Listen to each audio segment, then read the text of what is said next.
How's it going, guys? We just got off the water. We had a blast catching a few of the last bluegills on beds today. I had the kid out there and the fam, and we had a good time catching gills.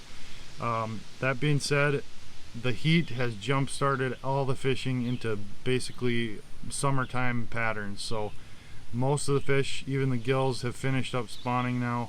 There's a few big lakes where they're still on beds. As far as bass go, they're done. They're starting to be more post-spawn patterns. Walleyes are starting to move towards those deeper structures now, away from the shallows. So it's just jump-started summer like I've never seen before. We're talking water temps in the mid-80s in some places this week. So I think from now on, looking forward, you're going to be looking for fish to generally be transitioning deeper. You know, walleyes this time of year, you're typically talking switching from minnow style baits over to more bug style baits. So that would be night crawlers, leeches on slip bobbers, and then reaction bites like the jig and wrap bite. That should be heating up here pretty soon. It's a very, very early summer. The bass are all over. They're in shallow water, they're in deep water, but they are starting to transition more to a crayfish, you know, type of forage this time of year. So a lot of times jigs start to work really well.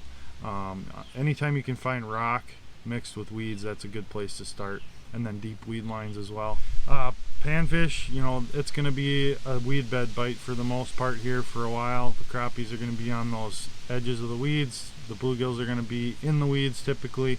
You know, I like to drift a crawler with just a light split shot over the tops of those cabbage beds for the bluegills, and then anytime you've got a good weed line, you can always fish, you know, a light plastic, jig head and plastic for the crappies, either on a slip float or just swimming it along that weed line. So that's kind of where we're at right now. Hopefully we get the water temps to cool down a little bit, but hopefully you guys can get out this week and enjoy the nice weather and get hooked up.